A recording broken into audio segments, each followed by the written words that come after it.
This is the brief on today's hourly briefing. We're covering President Trump's strong words on media credibility, the BBC's alleged deceptive editing, decisive border security measures, and the cultural transformation we're seeing in Europe. These are the things we absolutely have to go over to understand the current political landscape and really to protect American interests. First, I think I've proven fake news because they used to have high approval ratings, the media, and now they have the lowest. let's talk about the failing credibility of the mainstream media. President Trump thinks he's proven his point on fake news because the media's approval ratings are reportedly now lower than Congress. I mean, can you believe that? Public trust has allegedly plummeted to historic lows, down to around 28%, which just shows people are fed up with agendas over accuracy. Second, You know, you worry about AI because things like this can happen, with their... we have to cover the absolutely wild manipulation by the BBC.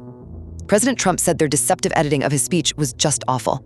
Allegedly, they spliced footage from the January 6th speech, replacing a call to peacefully cheer on lawmakers with inflammatory, out-of-context phrases to intentionally paint a picture of incitement where there wasn't one. I'm glad they apologized, but now there's talk of a massive defamation lawsuit.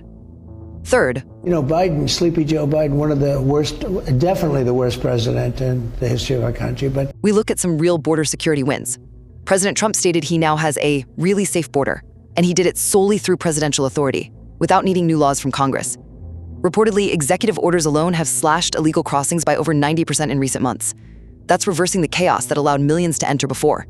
It just underscores the power of decisive presidential action. Finally, I'm so saddened to see what happened in Europe with the immigration. heartbreaking changes in Europe.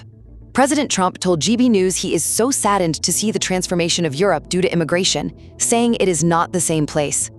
Allegedly, unchecked mass migration has caused widespread social tensions and demographic shifts across the continent. It's a real emotional loss of cultural familiarity and stability over there. If you appreciate these conversations and want to improve the discourse in this country for future generations, please remember to subscribe, like, or rate the Hourly Brief on your podcast platform right now.